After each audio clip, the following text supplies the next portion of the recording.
1998 నుండి 2007 వరకు 18 మందిని అతి కిరాతకంగా చంపి పోలీసుల్ని ఛాలెంజ్ చేసిన ఒక కిల్లర్. ఒక అన్నోన్ నెంబర్ నుండి తీహార్ జైల్ పోలీస్ మెంబర్స్కి అయితే ఒక కాల్ అయితే వచ్చింది. మీ గేటు బయట ఒక సంచి పడేసా, ఆ సంచిలో శవం ఉన్నది, వెళ్ళి గుమ్మిని తీసుకోండి, లేదంటే ఏదో కుక్క ఏదో ఒకటి లాక్కెళ్ళిపోవచ్చు అని చెప్పి కాల్ కట్ చేశాడు. వెంటనే ఆ గేట్స్ దగ్గరికి చేరుకున్న పోలీసులు చెక్ చేయడం మొదలు పెట్టారు. అప్పుడే గేట్ నెంబర్ 3 దగ్గర అయితే ఒక సంచి అయితే దొరికింది. ఆ సంచిలో తలకెళ్ళైన ఒక డెడ్ బాడీ అయితే కనిపించింది. అసలు ఈ డెడ్ బాడీ ఎవరిదని కనిపెడదాం అనుకుంటే అసలు అది గుర్తుపట్టలేని స్టేజ్ లో ఉంది. దాంతో పాటు ఆ సంచిలో ఇంకొక ఐటెం కూడా ఉంది, అదే ఒక లెటర్. కిల్లర్ అయితే పోలీసుని గవర్నమెంట్ ని ఛాలెంజ్ చేస్తూ ఒక లెటర్ అయితే రాశాడు. మీరు నన్ను ఏం చేయలేరు, దమ్ముంటే నన్ను పట్టుకోండి అని అయితే ఆ లెటర్లో రాసింది. ఇది విన్న పోలీసులు అయితే వెంటనే వాళ్ళ ఇన్వెస్టిగేషన్ అయితే మొదలు పెట్టారు. ఎంత ఇన్వెస్టిగేషన్ చేసినా ఏం చేసినా ఎటువంటి క్లూలు దొరకలేదు, అంతా వృధా అయిపోయింది. అప్పుడే ఈ కిల్లర్ కాల్ చేసిన ఆ కాల్ రికార్డ్ని అయితే ట్రాక్ చేశారు. ట్రాక్ చేసినప్పుడు అసలు ఆ కాల్ ఎక్కడ నుండి వచ్చింది అన్నదైతే లొకేషన్ తెలిసింది. ఆ కాల్ వచ్చి ఒక బడ్డీ కొట్టు నుండి, అది కూడా ఒక కాయిన్ బాక్స్ నుండి అయితే వచ్చింది. వెంటనే పోలీసులందరూ ఆ బడ్డీ కొట్టు కాడికి అయితే వెళ్ళడం జరిగింది. ఆ బడ్డీ కొట్టు దగ్గరికి అయితే వెళ్ళి ఆ బడ్డీ కొట్టు ఓనర్ని ఎంక్వైరీ చేస్తే, అవును మీరు చెప్పినట్టు ఈ టైంలోనే ఒక వ్యక్తి వచ్చి కాల్ చేశాడు, పలానా హైట్ పలానా ఫేస్ కష్టం ఉన్నాడని పోలీసులు అయితే చెప్పాడు ఆ వ్యక్తి. వెంటనే ఆ పోలీసులంటిని స్కెచ్ గీయించారు పోలీసులు అయితే. అప్పుడే వాళ్ళకి ఆ వ్యక్తి ఒక బీహార్ వ్యక్తి అని తెలిసింది. వెంటనే ఆ ఫోటో బట్టి ఇన్వెస్టిగేషన్ మొదలుపెట్టిన ఎటువంటి ఉపయోగం లేదు, అసలు ఎటువంటి క్లూ కూడా దొరకలేదు. పోలీసులు ఇన్వెస్టిగేషన్ చేస్తూ ఉన్నారు. ఒక రోజు కాదు, 2 రోజులు కాదు, వారం రోజులు ముగిసింది. అప్పుడే మళ్ళీ ఇంకొక ఫోన్ అయితే వచ్చింది. మళ్ళీ ఇంకొక సంచి పాడేసా, వెళ్ళి చూసుకోండి అని కిల్లర్ ఫోన్ చేసి మళ్ళీ కాల్ కట్ చేశాడు. మళ్ళీ వెంటనే వెళ్ళి చూసిన పోలీసులకి మళ్ళీ షాక్. మళ్ళీ సేమ్ ఫస్ట్ బాడీ ఎలా ఉన్నదో సేమ్ అలాగే ఉన్నది, కానీ ఈసారి ఆ బాడీ ఉన్న సంచి మొత్తం గట్టిగా కట్టేసి అయితే ఉంది. ఓపెన్ చేయడానికి ఎంత ట్రై చేసినా ఓపెన్ అవ్వడం లేదు.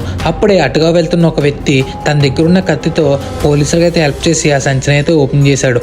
ఈ మాట గుర్తుపెట్టుకోండి.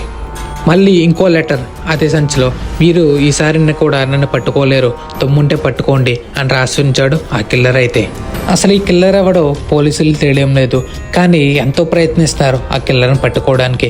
ఎంతో ఇన్వెస్టిగేషన్ చేస్తున్నారు, ఎంతో కష్టపడుతున్నారు, కానీ ఎటువంటి క్లూ కూడా దొరకడం లేదు. ఆ ఫోటో పట్టి ఎక్కడ ఎంక్వైరీ చేసినా అసలు ఆ వ్యక్తే లేడు, అసలు ఇలాంటి వ్యక్తిని మేము ఎప్పుడు చూడలేదు అని ఎవరికి వాళ్ళు సమాధానం అయితే ఇస్తున్నారు. ఈ సమాధానాలని పోలీసులు చాలా ఇసుకుపోయారు.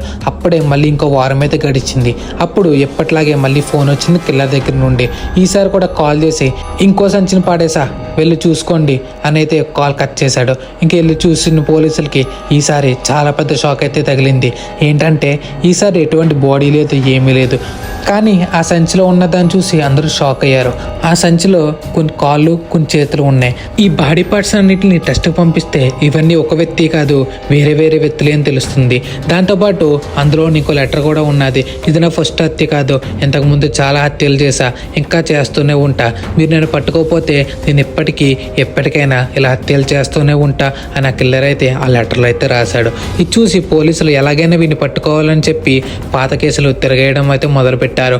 అప్పుడే పోలీసులకు ఒక ఎఫ్ఐఆర్ అయితే దొరికింది. ఆ ఎఫ్ఐఆర్ 1998లో సేమ్ ఇలాగే తీహార్ జైలు ముందు ఒక వ్యక్తిని అయితే చంపేసి ఇదే విధంగా చేశాడు ఆ కిల్లర్ అయితే. అప్పుడు పోలీసు అందరూ చాలా ఎంక్వైరీ చేసి ఒక వ్యక్తిని అయితే పట్టుకున్నారు. అప్పుడు పోలీసులకి దొరికిన ఆ వ్యక్తి ఎవరో కాదు, రెండో బాడీ దొరికినప్పుడు కత్తితో హెల్ప్ చేసిన ఆ వ్యక్తే ఈ వ్యక్తి, చంద్రకాంత్. ఈ చంద్రకాంత్ అయితే 1998లో పుట్టుబడిన సరైన ఆధారాలు లేకపోవడంతో పోలీసులు అయితే వదిలేశారు. ఇప్పుడు కూడా ఈ చంద్రకాంత్ మీద అనుమానం వచ్చి పోలీసులు అయితే గట్టిగా పట్టుకుని ఎంక్వైరీ చేస్తే అసలు ఎటువంటి మాట కూడా చెప్పలేదు. ఎన్ని రోజులు ఎంక్వైరీ చేసినా అసలు ఆ నోరు కూడా పెదపలేదు ఈ చంద్రకాంత్ అయితే. ఇంకా పోలీసులకి చిరాకు వచ్చి వదిలేద్దాం అయితే అనుకున్నారు. అప్పుడే చంద్రకాంత్ నోరు విప్పి ఒక మాట అయితే చెప్పాడు. అవును, ఈ హత్యలన్నీ చేసింది నేనే అని చంద్రకాంత్ అయితే చెప్పాడు. దాంతోపాటు ఇంకొక మాట కూడా చెప్పాడు, నేను నిజాలు చెప్పాలనుకుంటే నా మీద ఒక చెయ్యి కూడా పడకూడదు, నన్ను ఎవరు కొట్టకూడదు, అలాగైతే నేను అన్ని నిజాలు చెప్తా అని అయితే చంద్రకాంత్ అయితే చెప్పాడు. ఇంకా చంద్రకాంత్ తన విషయాలు చెప్పడం అయితే మొదలు పెట్టాడు. అది 1967 బీహార్లో అయితే చంద్రకాంత్ జన్మించాడు. చంద్రకాంత్కి చాలా కోపం. ఎవరన్నా చంద్రకాంత్ని మోసం చేసినా, మోసం చెయ్యాలని చూసినా అసలు ఊరుకునేవాడు కాదు. అందరి ముందర ఎక్కడ దొరికితే అక్కడే కొట్టేసేవాడు. ఇంత సైకోయిజం చూపించేవాడు చంద్రకాంత్. ఒకరోజు చంద్రకాంత్ ఒక వ్యక్తి అయితే మోసం చేశాడు. ఇంకా ఆ మోసాన్ని తట్టుకోలేక చంద్రకాంత్ అయితే ఆ వ్యక్తిని కిడ్నాప్ చేసి తన ఇంట్లోనే ఒక చీరకైతే కట్టేసి ఆ వ్యక్తిని అయితే చిత్రహింసలు అయితే పెట్టాడు. పెట్టాల్సిన చిత్రహింసలు ఆయుధాలన్నీ పెట్టి ఇంకా ఆ వ్యక్తిని చంపేయాలని అయితే అనుకున్నాడు చంద్రకాంత్ అయితే. కానీ ఆ వ్యక్తి చంద్రకాంత్ నన్ను చంపేస్తాడు అని అర్థం చేసుకుని చంద్రకాంత్ ఇంట్లో లేని టైం చూసి బయటికి తప్పించుకోవాలని అయితే అనుకున్నాడు. కానీ పక్క గదిలో ఇంకొక ముగ్గురిని కూడా చంద్రకాంత్ అయితే కట్టేసి ఉంచాడు. ఈ వ్యక్తి వెళ్తూ వెళ్తూ ఆ ముగ్గురిని కూడా విడిపించాడు. వీళ్ళ నలుగురు కలిసి ఊళ్ళోకి అయితే వెళ్ళి చంద్రకాంత్ గురించి అయితే చెప్పారు. ఇంకా ఊరు జనం మొత్తం చంద్రకాంత్ మీదకి తన ఇంటి మీదకైతే వస్తాం అయితే మొదలు పెట్టారు. కానీ ఈ విషయం ముందే తెలుసుకున్న చంద్రకాంత్ అయితే అక్కడ నుండి అయితే పారిపోయాడు. ఇంకా చంద్రకాంత్ ఇంటికి వచ్చిన ఈ జనం అందరికీ ఒక షాక్. ఏంటంటే ఆ రూమ్ లో ఒక కెమెరా అయితే దొరికింది. ఆ కెమెరా నిండా కొన్ని ఫొటోస్ అయితే ఉన్నాయి. ఆ ఫొటోస్ చూసిన ఈ జనం అందరూ అక్కడికక్కడే కుప్పకూలిపోయారు. అసలు ఆ ఫొటోస్ లో ఏముంది, అసలు ఆ ఫొటోస్ లో ఏమున్నదంటే చంద్రకాంత్ చంపిన అందరి వ్యక్తులని ఫోటో అయితే తీసుకున్నాడు. కొంతమంది తలలతో, కొంతమంది కాళ్ళతో, చేతులతో ఇలా ఫోటోలు తీసుకుంటూ అన్నిటినైతే జాతపరుచుకున్నాడు చంద్రకాంత్ అయితే. దీన్ని చూసిన ఊరు జనం మొత్తం చాలా షాక్ అయిపోయారు. షాక్ అయిపోయి చంద్రకాంత్ మీద కేసు పెట్టిన ఎటువంటి ఫలితం లేదు. ఎందుకంటే చంద్రకాంత్ అప్పటికే బీహార్ నుండి పారిపోయి ఢిల్లీకి అయితే వచ్చాడు. ఢిల్లీకి వచ్చి అక్కడే ఒక కన్స్ట్రక్షన్ సైట్ లో అయితే పనిచేయడం మొదలు పెట్టాడు. చంద్రకాంత్ ఇలా పనిచేసుకుంటూ ఢిల్లీలోనే ఒక పెళ్లి కూడా చేసుకున్నాడు. పెళ్లి చేసుకుని 5 పిల్లల్ని కూడా కన్నాడు. ఇంకా చంద్రకాంత్ అయితే ఒక కన్స్ట్రక్షన్ సైట్ లో అయితే పనిచేస్తాడని చెప్పుకున్నాం కదా. అదే కన్స్ట్రక్షన్ సైట్ లో కాంట్రాక్టర్ తో గొడవ కూడా అయింది చంద్రకాంత్ కి. ఈ గొడవలో కాంట్రాక్టర్ కొట్టడంతో కాంట్రాక్టర్ అయితే ఆ ఊళ్ళో ఉన్న పోలీసులకి కొంత మనీ ఇచ్చి ఈ చంద్రకాంత్ అయితే చిత్రహింసలు అయితే పెట్టమన్నాడు. ఇంకా చంద్రకాంత్ తో పాటు చంద్రకాంత్ భార్యను కూడా చిత్రహింసలు అయితే పెట్టారు పోలీసులు అయితే. ఇంకా బయటకు వచ్చిన చంద్రకాంత్ అయితే ఈ వీళ్ళ మీద ఎలాగైనా కక్ష తీర్చుకోవాలని పగ అయితే పెంచుకున్నాడు. ఇంకా చంద్రకాంత్ ఈ సైకోయిజం చూసిన చంద్రకాంత్ భార్య అయితే చంద్రకాంత్ని వదిలేసి అయితే వెళ్ళిపోయింది. ఇంకా చంద్రకాంత్ మీద కంప్లైంట్ ఇచ్చి చంద్రకాంత్ని కొట్టించిన ఈ కాంట్రాక్టర్ని కూడా చంద్రకాంత్ అయితే చంపేసి ఫస్ట్ టైం తీహార్ జైలు ముందర అయితే పాడేశాడు. అప్పటి నుండి చంద్రకాంత్ని ఎవరైనా ఏమన్నా అన్నా చంద్రకాంత్ అయితే వాళ్ళ మీద కక్ష తీర్చుకుంటూ వచ్చాడు. అది ఉండకుండా సరదా కింద మారింది. చంద్రకాంత్ ఎవరు ఏం చేయకపోయినా తన సరదా కోసం కొంతమందిని చంపేసేవాడు. ఇదే విధంగా చంపేసి తీహార్ జైలు ముందర కూడా పాడేశాడు.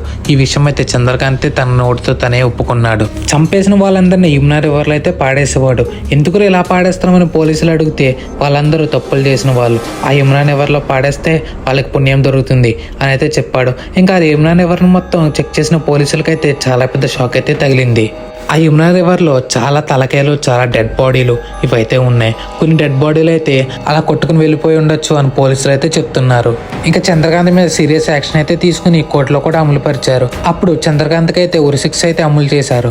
కానీ చంద్రకాంత్ లాయర్ అయితే తను మెంటల్గా డిస్టర్బ్గా ఉన్నాడు, ఇలాంటి వ్యక్తికి ఉరిశిక్ష వేయడం కరెక్ట్ కాదు అని అనడంతో చంద్రకాంత్కి అయితే లైఫ్ టైం శిక్ష అయితే వేశారు.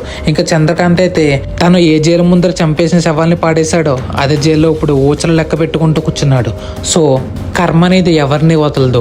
తప్పు చేయకండి, తప్పు చేయనివ్వకండి. ఇలాంటి ఇన్ఫర్మేటివ్ అండ్ ఇంట్రెస్టింగ్ వీడియోస్ కోసం మన ఛానల్ని ఇప్పుడే సబ్స్క్రైబ్ చేసి వీడియోకి లైక్ చేయండి. మీరు ఈ వీడియోకి లైక్ చేయడం వల్ల ఈ వీడియో ఇంకొంతమందికి అయితే వెళ్ళి మన ఛానల్ గ్రోత్కి అయితే హెల్ప్ అవుతుంది. ఇంకా సబ్స్క్రైబ్ చేసుకోకపోతే సబ్స్క్రైబ్ చేసి మీ ఫ్యామిలీ అండ్ ఫ్రెండ్స్కి అయితే షేర్ చేయండి. మరో కొత్త ఇంట్రెస్టింగ్ వీడియో అయితే కలుద్దాం. అందరికీ బాయ్ ఫ్రెండ్స్.